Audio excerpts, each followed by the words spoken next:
उसका स्वभाव है वह। ऐसे ही ब्रह्म और ब्रह्म की सृष्टि में भी कोई भिन्नता नहीं है। अपने स्वभाव को, स्वभाव की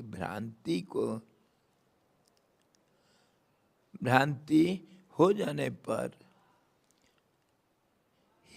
उसमें भिन्नता भासती है, पर वह स्वप्न में स्वमरण के सदृश असंभव रूप है, असत्य रूप है, असत्य रूप है। और दो उदाहरण दिया, जैसे वायु में स्पंदन अभिन्न है, ऐसे ही ब्रह्म में संसार अभिन्न है। और ये भ्रांति है। ये भ्रांति हुआ क्यों, कैसे हुआ?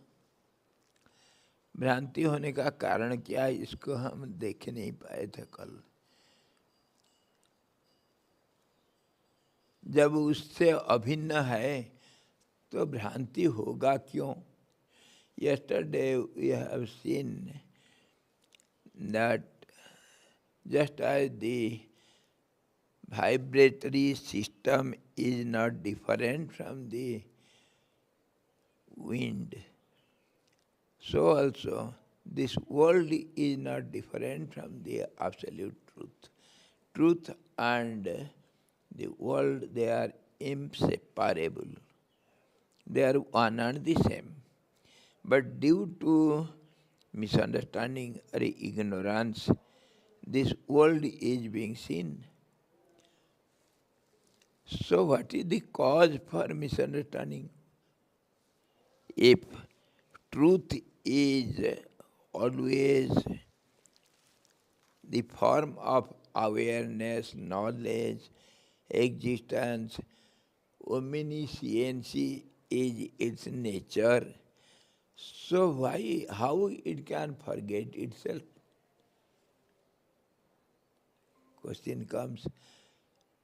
सवाल तो यह है, जब परमात्मा निष्कलंक है और परम पवित्र है, जहाँ किसी भी हालत से कोई भिन्नता का सवाल नहीं उठ सकता है, क्योंकि परमात्मा में कोई परिच्छेद नहीं है। वो हमेशा निरंतर है, उसमें परिच्छिन्नता का कोई संभावना नहीं है। तभी तो वो परमात्मा होगा, और सर्वव्यापक हो तभी तो होगा। जब परिच्छिन्न हो जाएगा तब तो सर्वव्यापक नहीं हो पाएगा। और उसका नाम कहा गया संधिमान। संधि नहीं है, संधिमान, जिसके अंदर संधि दिखता है परंतु संधि उसमें है, पर वो संधि नहीं। इसी को समझना चाहिए। संधि मतलब विभिन्नता, छेद, भिन्नता, तो उसमें दिखाई देता है, लेकिन वो नहीं है संधि। इसका मतलब वही जो हम दिखते हैं कि बैकग्राउंड जो स्क्रीन है वो अविच्छिन्न है, लेकिन जो स्क्रीन के ऊपर जो चित्र है वो अलग अलग एक दूसरे से है, उसमें भिन्नता है। लेकिन जो पर्दा है उसमें कोई भिन्नता नहीं, वो लगातार है, अविच्छिन्न है।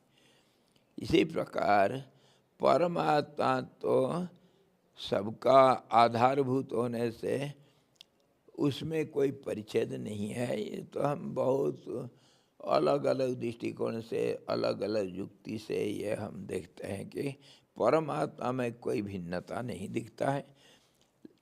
परमात्मा भिन्न नहीं है, हो सकता है, लेकिन उसमें भिन्नता दिखता है। दिखता क्यों? क्यों दिखता है, यही बात है। तो ये कहा गया कि वो परमात्मा अपने को भूल जाता है। परमात्मा में भूल जाना अपना कहाँ से आएगा? वो तो हमेशा ज्ञान स्वरूप है। ज्ञान स्वरूप में कहें अज्ञान कहाँ से आ जाएगा भूल जाना? ऐसा तो हो ही नहीं सकता है। यही तो शंका है।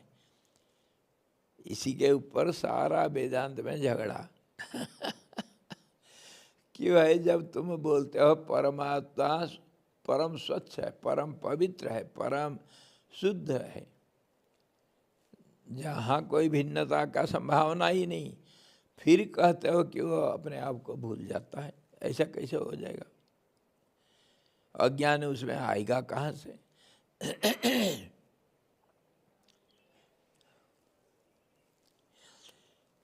हम इसको अच्छी तरह विचार कर सकते हैं। देखो, सूर्य कभी बादल से ढक सकता है क्या? सूर्य तो स्वयं प्रभ है, उसका प्रकाश कभी खंडित नहीं हो सकता है, निरंतर प्रकाश वो वितरण करता रहता है। लेकिन सूरज ढक जाता है। कैसे? उसी सूरज के कारण, उसके उत्ताप के कारण जो सूरज से जो जल बना है, वो जल में फिर बादल बनेगा, बादल सूरज को ढक देता है। वही सूरज जो कभी अपने आप को ढक नहीं सकता है, सबको जो ढका हुआ उसको खोल देता है, दिखा देता है प्रकाश के कारण, वो खुद ढक जाता है। कैसे? उसी को हम देखते हैं कि उसी के कारण, उसका सर्वशक्तिमत्ता के कारण वो ढक जाता है, क्योंकि उत्ताप उसमें है। उत्ताप होने से उसी से जो जल पैदा हुआ, उसी जल को वो उत्ताप के कारण बादल बनाया, वो बादल फिर सूरज को ढक देता है। परंतु सूरज को तो नहीं ढकता है। इसको विश्लेषण करने से सूरज को बादल ढक नहीं सकता है, लेकिन दृष्टि को ढक देता है। लगता है कि सूरज ढक गया, लेकिन ढक गया तो हमारा दृष्टि, सूरज नहीं ढक सकता है। तो ऐसे ही परमात्मा में हम इसी उदाहरण को लागू कर सकते हैं। दूसरा उदाहरण भी देखो, मैं मुझको तो कभी नहीं भूल सकता हूँ। कभी कोई अपने आप को भूल सकता है क्या? मैं हमेशा हूँ, मैं मुझे जानता हूँ कि मैं हूँ, और इसका ज्ञान मुझे है, तभी तो मैं जानता हूँ मैं हूँ। और इसी ज्ञान के कारण मैं सदा संतुष्ट हूँ, मैं हूँ। इसी का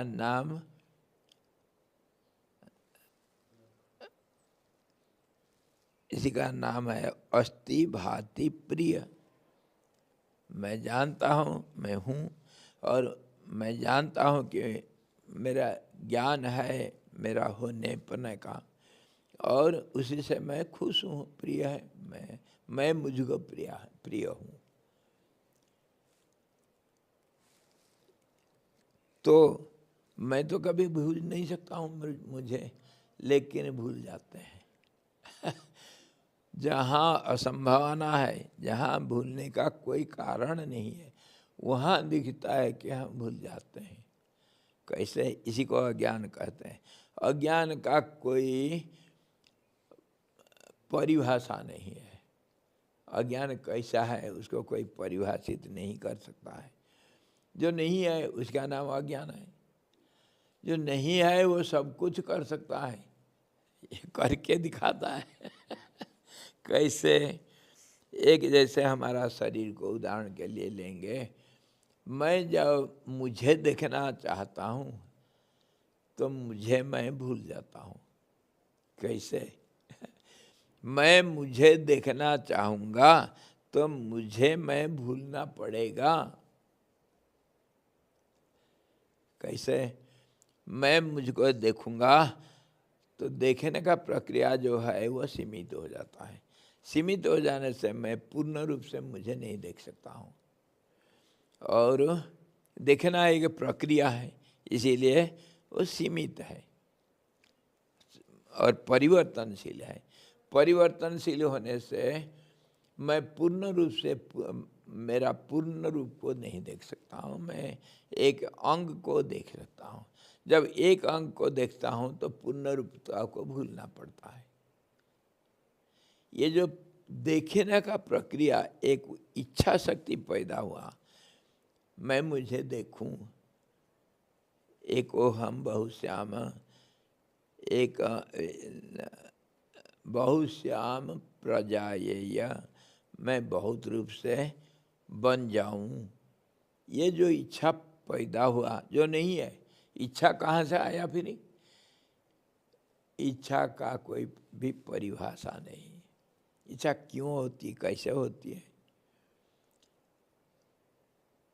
इसको हम प्रमाणित नहीं कर सकते कि इच्छा कहाँ से आई।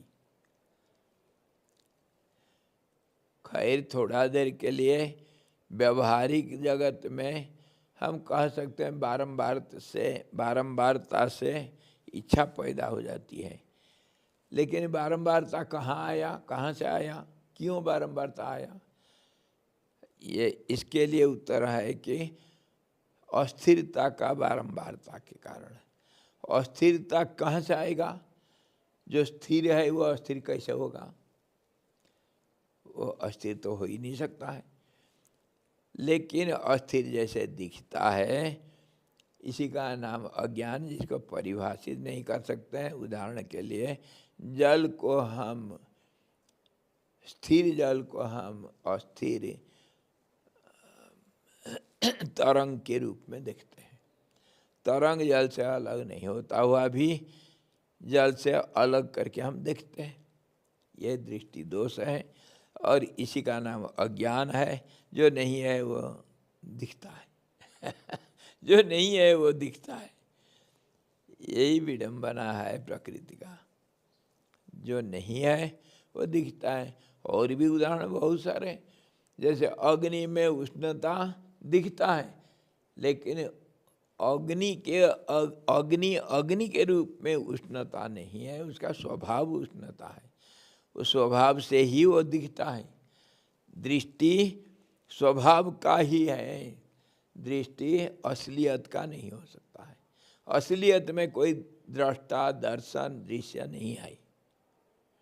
ये दृष्टा दर्शन दृश्य, ये जो त्रिपुटी है, ये स्वभाव जनित है, स्वभाव में होता है। जहाँ दो है उधर संबंध बनेगा और वहाँ से फिर सारे दृष्टि दर्शन दृष्टा ये सब पैदा हो जाता है। तो दो क्यों हुआ? दो इसीलिए हुआ कि एक होने के कारण एक ही दो का कारण है। एक इसीलिए हुआ कि एक तो छोड़ नहीं सकता हमें, एक के बिना कुछ नहीं हो सकता है। और एक जब हो गया तो दो का संभावना जो है वही अज्ञान का कारण। संभावना है तो कभी दिख जाता है, कभी नहीं दिखता है। संभावना में कोई निश्चितता नहीं है, इसलिए संभावना को भी हम परिभाषित नहीं कर सकते हैं। संभावना क्यों है, कैसे है, कब है, इसका कोई ठाव ठौर नहीं है। कब होगा संभावना, कब संभावित, कब हो जाएगा, कोई नहीं बोल सकता है। ये अनिश्चित है। इसीलिए ये सारे जो दुनिया परमात्मा में दिखता है, जिसको हम स्वभाव कहते हैं, जैसे अग्नि का उत्ताप अथवा आलोक, ऐसे ही परमात्मा अति स्वच्छ होने के कारण, बार बार हम इसको ये विचार किए हैं। जो दर्पण का प्रतिबिंब दर्पण में, लेंस का प्रतिबिंब लेंस में, इसी कारण ये स्वच्छता के, अति स्वच्छता के कारण, निर्मल होने के कारण, निर्मल होना इस उसका स्वभाव होने के कारण स्वभाव को हम देखते हैं और सच्चाई में कुछ गड़बड़ी नहीं है, अज्ञान नहीं है। इस स्वभाव में, स्वभाव को ही हम अज्ञान कहते हैं। और स्वभाव होगा क्योंकि उसके लिए कल विचार किए थे। जैसे जल का द्रवत्व स्वभाव है, अग्नि का उष्णता स्वभाव है, वो अभिन्न होता है। जैसे मैं मेरा से अलग नहीं हो सकता, मेरा मेरे से, मैं से अलग नहीं हो सकता है। इसी प्रकार स्वभाव को हम अलग नहीं कर सकते हैं।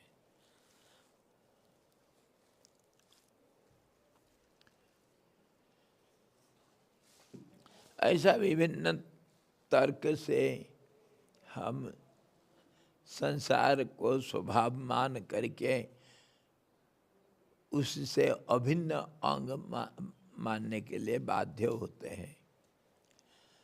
परमात्मा का सृष्टि जो है, दृश्य जगत है, वह स्वभाव है, वो अभिन्न अंग है। इतना हम अगर मान लेते हैं तो भगवान और दुनिया ये दोनों एक ही है करके मानना पड़ेगा। जैसे मैं और मेरा शरीर, मैं एक ही हूँ, ये बंध गया बंध गया।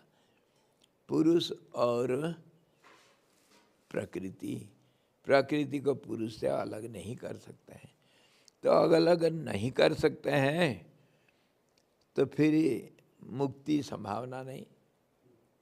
यहाँ भी सवाल उठता है, मुक्ति का कोई संभावना नहीं, मुक्ति नहीं मिल सकती, बंधन है। दोनों का आपस में संबंध बन गया, जिसको अविच्छिन्न संबंध कहेंगे। अभी तो कह रहे हैं जैसे स्वभाव वाला से अलग नहीं हो सकता, मैं मेरे से अलग नहीं हो सकता हूँ।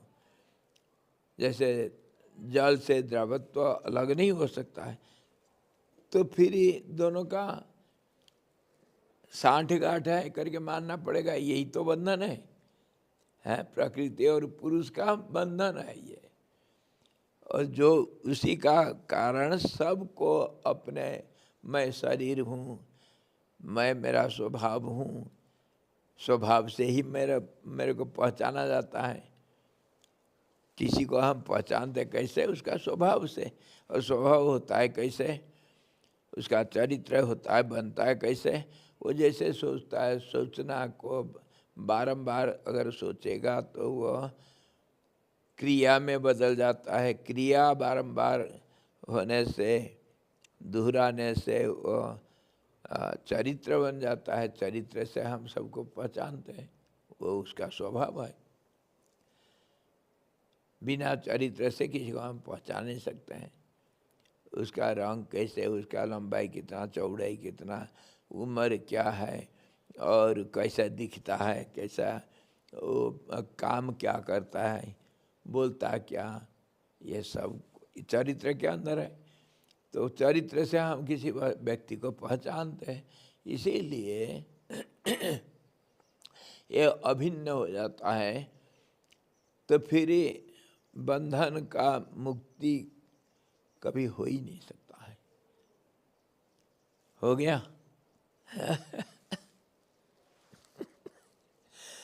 तो मुक्ति असंभव है। फिर मुक्ति मिलेगा कैसे? हमेशा हम मुक्ति मुक्ति मुक्ति बोलते हैं। महाराज, from my relative point of view, हम अपने आप को रिलेटिवली देखना तो आईना चाहिए ना। आईना चाहिए देखने के लिए। मिरर चाहिए, if you have to see ourself, mirror चाहिए। हाँ, मिरर भी चाहिए अपना पूर्ण रूप को देखने के लिए।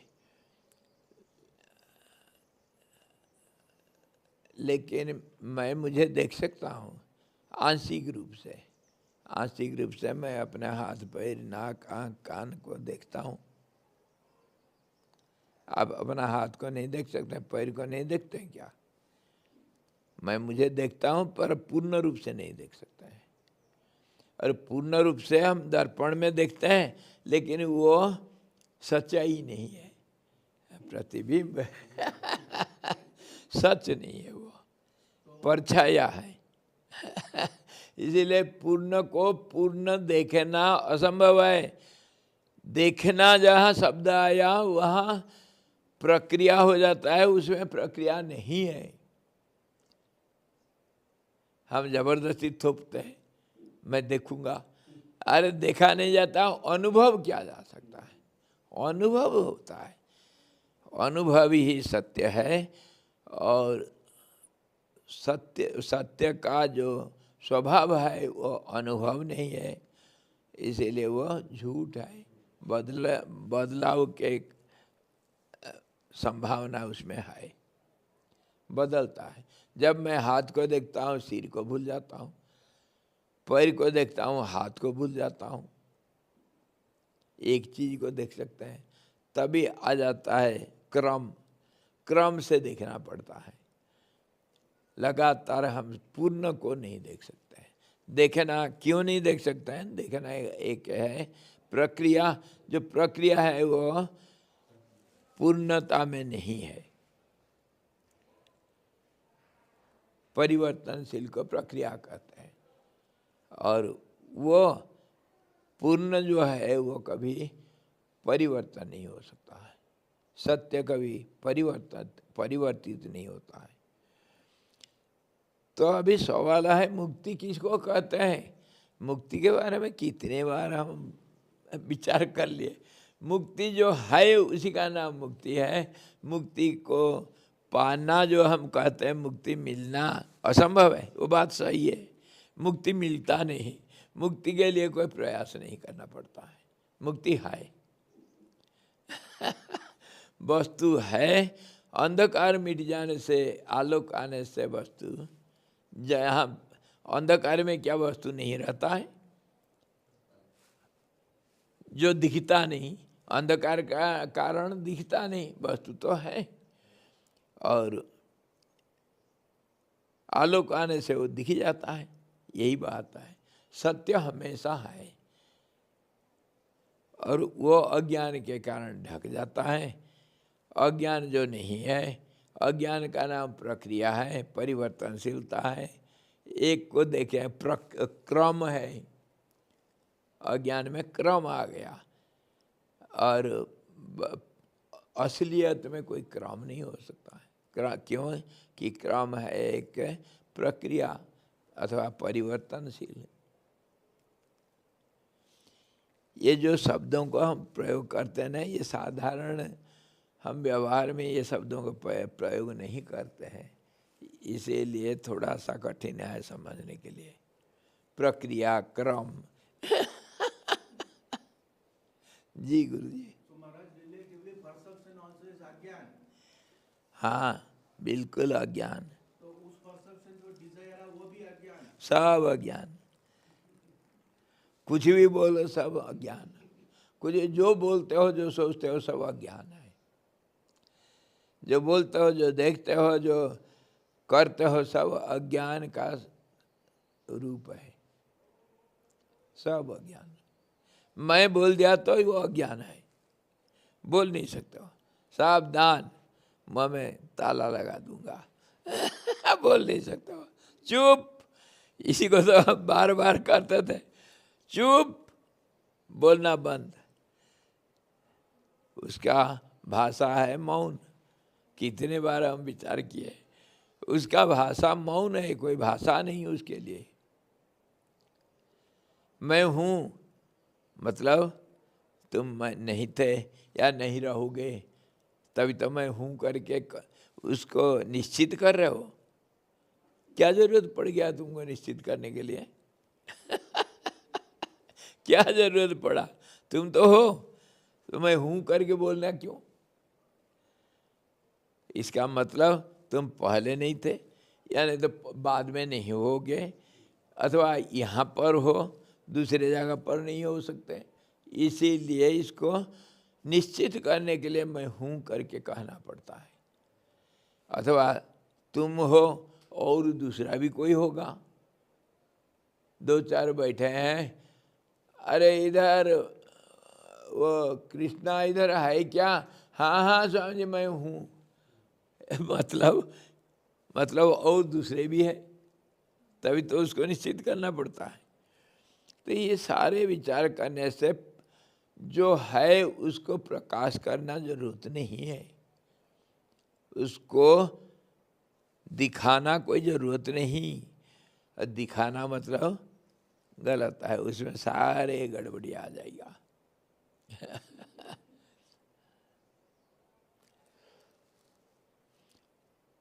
अभी समझ में आ गया मुक्ति क्या है। मुक्ति पाया नहीं जाता है, मुक्ति एक प्रक्रिया नहीं, मुक्ति हमेशा है। मुक्ति को पाया नहीं जाता है, मुक्ति है। जो है उसको पाना क्या है?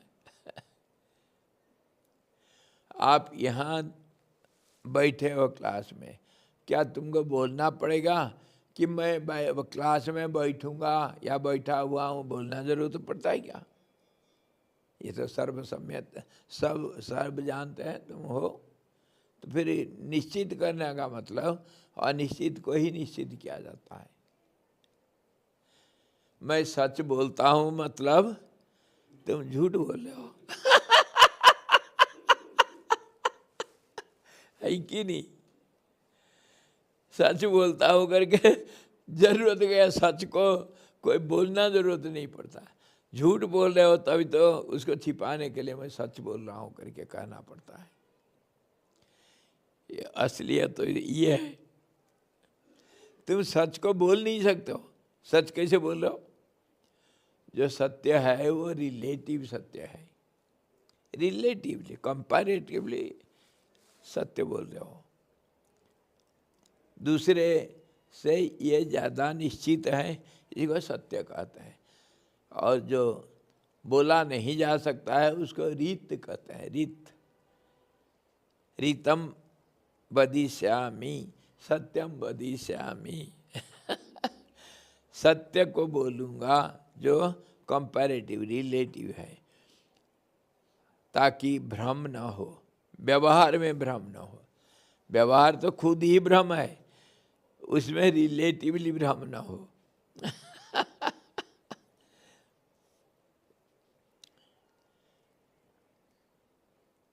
पहले से हम गलती कर बैठे हैं, हम दुनिया में फंस गए हैं, मैं और मेरा में फंस गए हैं, और उसको हम व्यवहार में तुलना करके हम जो बोलते हैं उसी को सत्य कहते हैं। सत्य का परिभाषा परिवर्तनीय होता है, रीत का परिवर्तन नहीं हो सकता है। रीत हमेशा रीत है। सत्य का परिभाषा बदल सकते हैं हम। जो मेरे लिए अभी इसी परिस्थिति में सच है वो कल सच नहीं हो सकता है। और सत्य धर्म ये सब परिवर्तनशील है।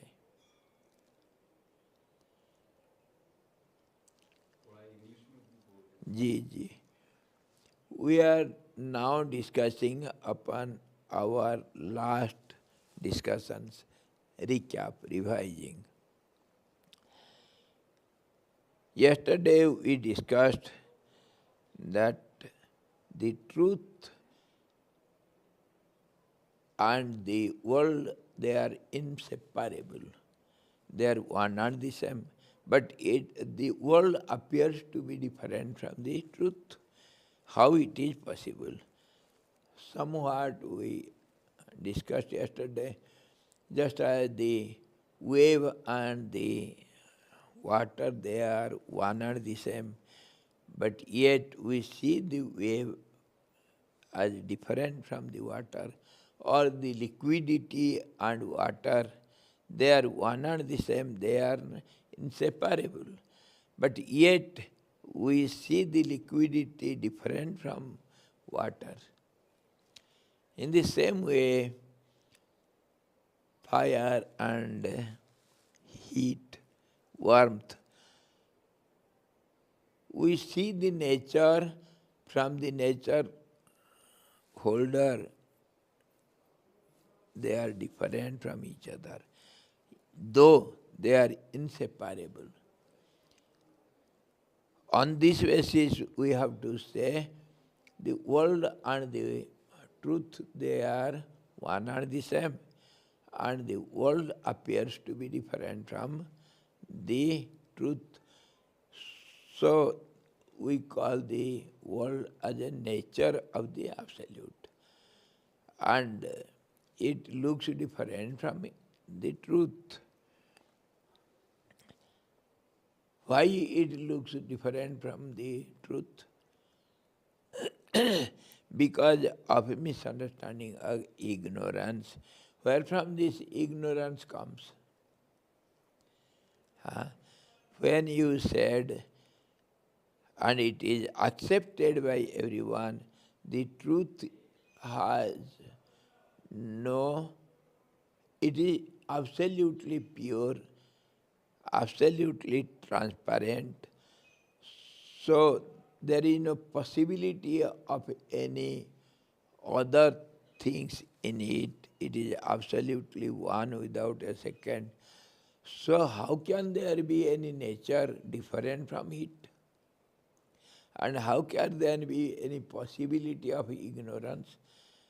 Truth is omniscient. So how it can have any ignorance in it? This is the toughest question. There is no, it is impossible. There cannot be any ignorance in the absolute knowledge. So we see from different examples and different logic, because it is absolutely transparent, that transparency is the nature. Transparency is the nature. When you said it is transparent, you forgot the original object on which you are telling it is transparent, isn't it? Transparency is a nature, and nature means it has all the possibility of changing. Nature changes. Liquidity or the warmth or heat is subject to change. Nature is always subject to change. Because we are unable to express the reality, so to express it, expression is a process, it is not the reality. When the process starts, there is change. So on this basis, when we see the absolute, we have some ideas. It wants to see itself, the willpower. I want to see myself. When you are. When you are, that means no expression. Then there is no ignorance or no expression, nothing is needed. But due to some reason, due to time, space and conditions, you want to say, I am. For example, so many people are sitting here. I am outside the room. I asked, are you there inside the room? Yes, Swamiji, I am here. You have to there is a need to express yourself. That expression, you are not disturbed by your expression. Nothing has happened to you. But that expression is a process, so that expression is not you are. Your existence is not the expression. Your presence is not expression, but it is expressed. Are you able to catch the point?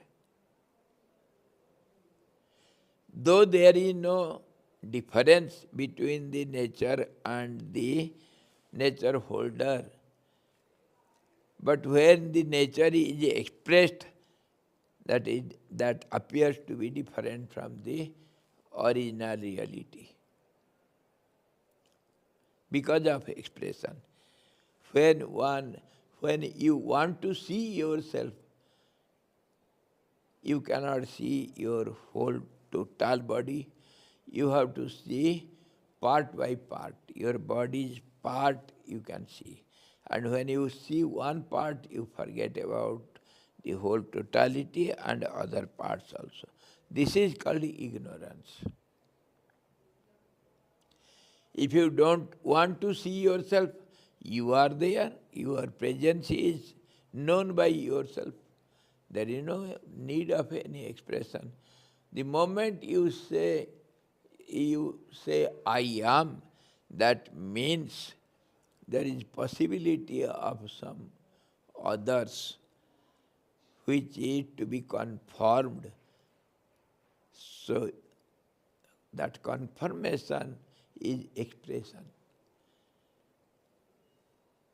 So, Swamiji, it's like God is imagining all this. Pardon? I see it as God imagining all this. That's why. Yes, imagination is world. Yeah, And that is called, he thought, let me be. The moment he thought it, he became many. He want to see himself, he want to know himself. So, when awareness is aware of itself, that is nature. It does not need to be aware of itself. Awareness itself is awareness. When awareness wants to be aware of itself, that is called nature. Understood now? That is called expression. I am. That expression is nothing but a process, so there is a change. So it is subject to change, that means it is ignorance. What is it has to be dependent on, conditioned by time, space and situations. So things change. So that is not the truth. Other example we can give. Suppose you know what is sweet, or you know what is the taste of honey. Can you express it? Yes, we express. But whatever we express about the taste of the honey, that is expression, it is not whole total truth. You cannot express the experience. When you express, that is always relative, comparative. You express your taste of honey by giving some examples or something. It is just like, because it is not itself, so it is like that. Comparative or relative examples are given. It is just like the syrup of sugar or sugar candy or some other sweets you can name and say it is just like that. But it is not that. It is like that. It is compared. When we compare two things, they cannot be 100% same. Then only we compare. One is never compared. Two are compared, isn't it? One cannot be compared. It is. There is no comparison, there is no relativity.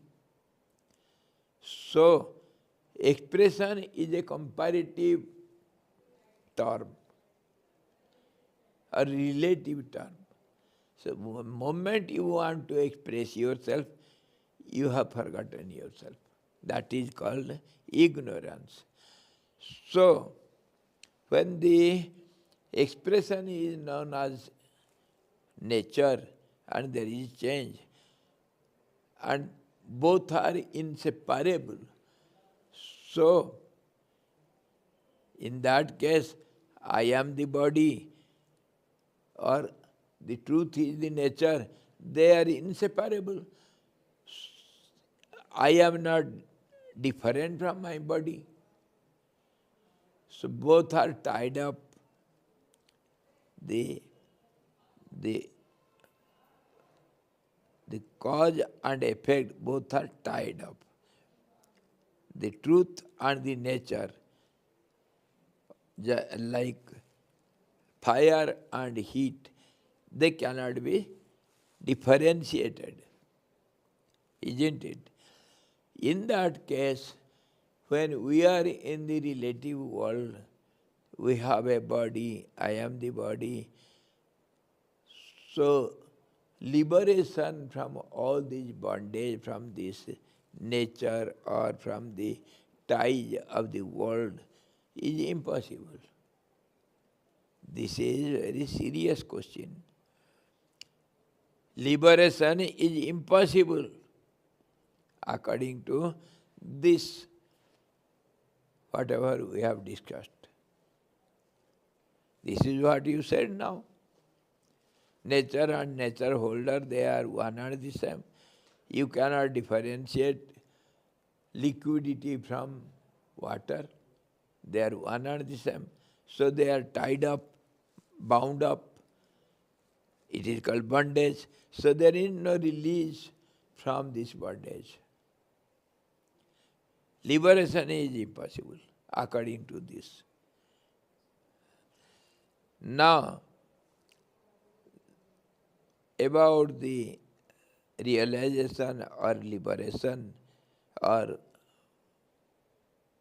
freedom, it is said, it is not achieved, it is always there. To forget the tie is called oneness. To forget dualism and to be aware of oneness is called liberation. It is not achieved, it is already there. You cannot say it is not there because existence cannot be denied. The existence itself is unchangeable, and that is called realization of the truth, and that is called liberation. State of liberation. It is a state, it is not a process. So it cannot be achieved. It is not achieved.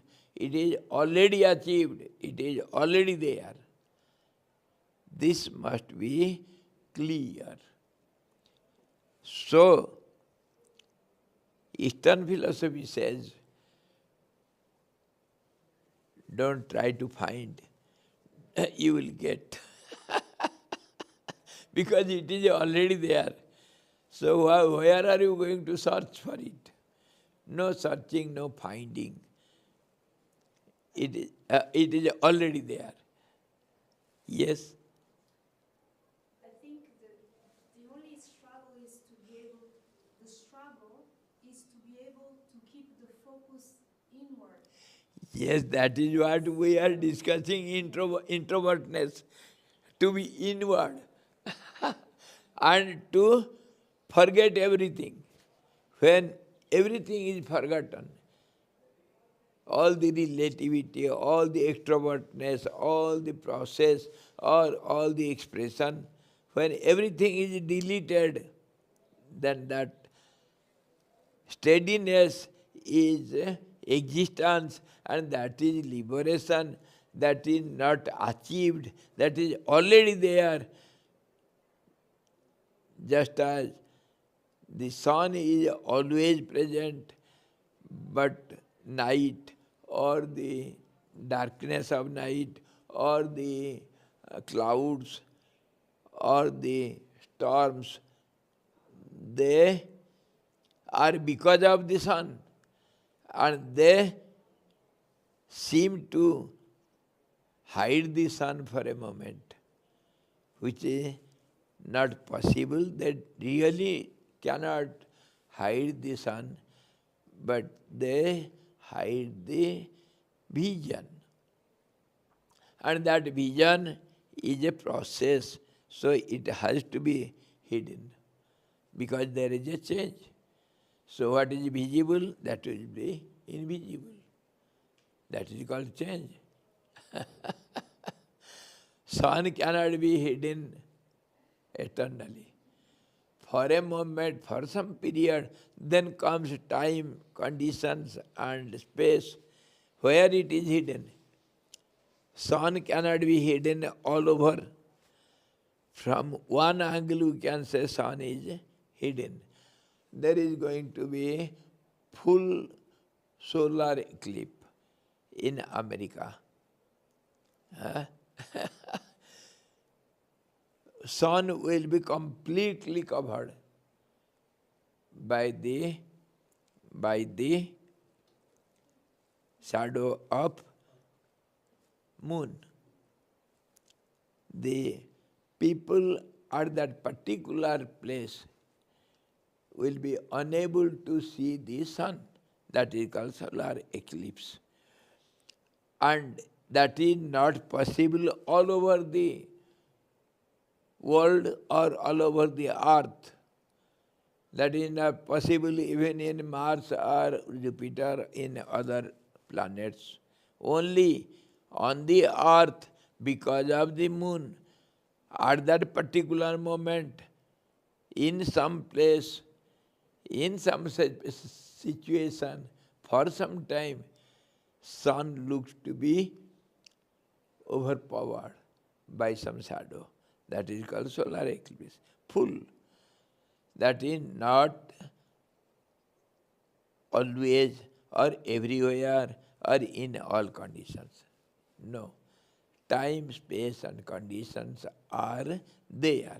Due to this, our vision is overpowered or hidden, or we don't see the object. So it is subject to change. Sun cannot be hidden at any cost. Isn't it? Similarly, the truth is, our vision is disturbed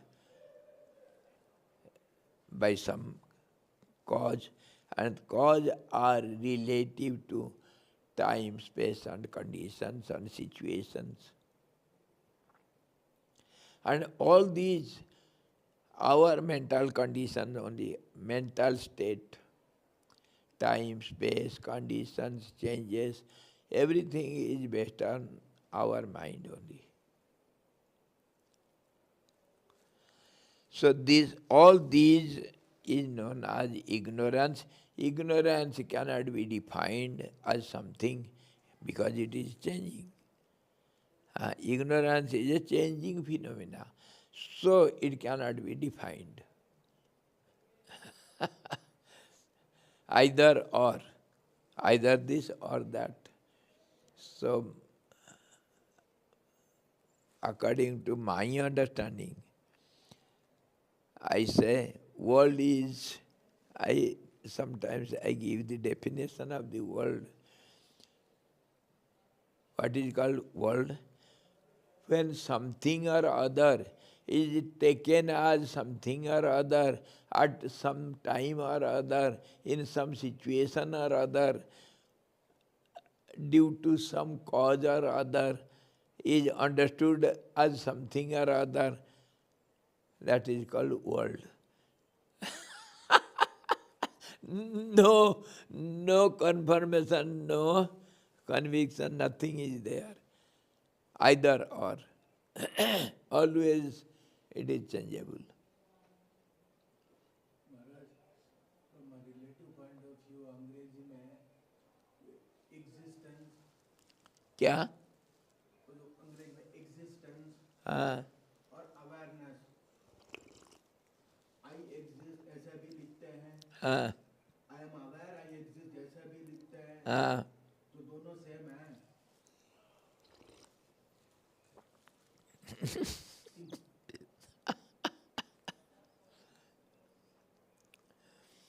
I am aware of my existence means I am aware of my awareness. वही तो अभी बात कर रहे थे. Awareness is existence. And when you are aware of your existence, that means you are aware of your awareness, that is expression. Though it is same, when it is expressed, it looks to be different. वो अंग्रेजी में ऐसा बोल रहा है, self dash consciousness और जो self knowledge,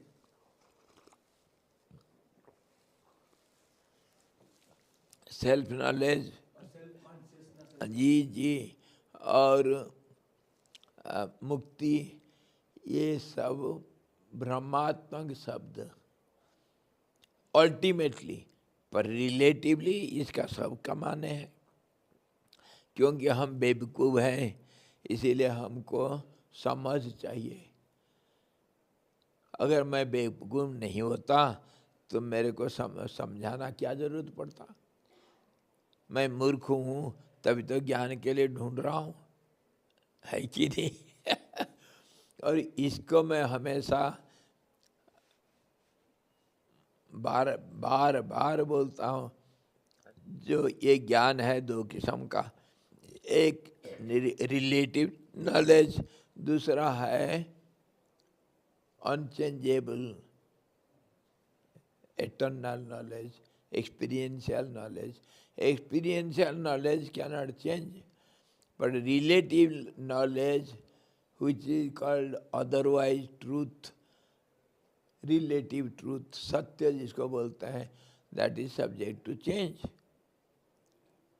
Our knowledge grows. What you have understood yesterday is something more than that, different from that today. है कि नहीं. तो knowledge is of two kinds. एक relative knowledge, informative knowledge, symbolic knowledge. Other is experiential knowledge, unchangeable. There is no growth not decay. It is ever existing, same to same.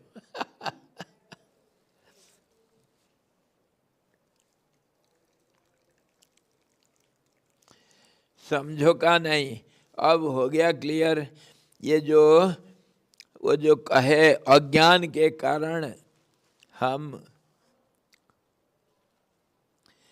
ये जो भ्रांति आया, अज्ञान आया, इसीलिए ये विभिन्नता दिखाई पड़ता है, भासता है, मतलब ऐसे दिखता है, लेकिन जो सचमुच में नहीं है. जो नहीं है वही दिखता है. नहीं है दिखता क्यों? मैं हूं करके क्यों बोला? इसी के ऊपर समझ में आएगा. मैं हूं क्यों बोला? तुम दिखाई देने के लिए. दिखाई देना मतलब आ गया व्यवहारिक, व्यवहार आ गया. दो में ये संभव है, एक में जरूरत नहीं है. एक में संभव नहीं, जरूरत भी नहीं है. तो ये जो हम कहते हैं मैं हूँ, उसी का नाम awareness expressed. I am aware of my awareness. That is expression. That is truth, but relative truth. That is knowledge, but relative knowledge. Informative knowledge इसीलिए है, you want to inform someone. Isn't it? That is the cause of your expression, need of your expression. Or else there was no need. When you are all alone, there is no possibility of the second, there is no need of expression. So all these are relatively understood, relative knowledge or relative awareness. This is called ignorance. It cannot be defined as something because it is subject to change. और उदाहरण हम देखते हैं, जो लड़का school में नहीं है, क्लास में नहीं है, उस लड़का को हम जहाँ ढूंढते हैं क्या वहाँ मिलता है? प्रेजेंस को हम ढूंढते हैं, प्रेजेंस को ढूंढते हैं कहाँ? जहाँ प्रेजेंस नहीं है. इसी का नाम अज्ञान. और अज्ञान का बढ़ोतरी है, परिवर्तनशीलता है. एक जगह पर नहीं मिला तो दूसरी जगह हम ढूंढते हैं. हम वो सत्य को, परमात्मा को दुनिया में ढूंढते रहते हैं आनंद के लिए. आनंद मिलता नहीं, मिलता है थोड़ा बहुत मिलता है जो परिवर्तनशील है. इसीलिए हम पूर्ण जो अपरिवर्तनीय आनंद को ढूंढने के लिए संसार में ढूंढते रहते हैं. इसी के ऊपर तो कहाँ ढूंढो मिलेगा. लड़का को ढूंढते रहेंगे, कब मिलेगा, कहाँ मिलेगा, कोई ठिकाना नहीं. ये जो ठिकाना नहीं, उसी को कहते हैं अज्ञान. और मिल गया तो ढूंढना छोड़ दिया है. इसको कहते हैं ज्ञान. मिल गया, लेकिन इसका मतलब ये नहीं कि लड़का कहीं नहीं था, हमेशा था, उसको देखा नहीं गया, देख नहीं पाए हम. Presence is always present, but we are unable to see the presence. That's why we were searching for the presence of the boy who was not found in the class. So we went on searching for him from place to place. That is called search and find. But the boy is there, it is not absent. It is absent. Absent is changeable. Either it was absent in the class or in the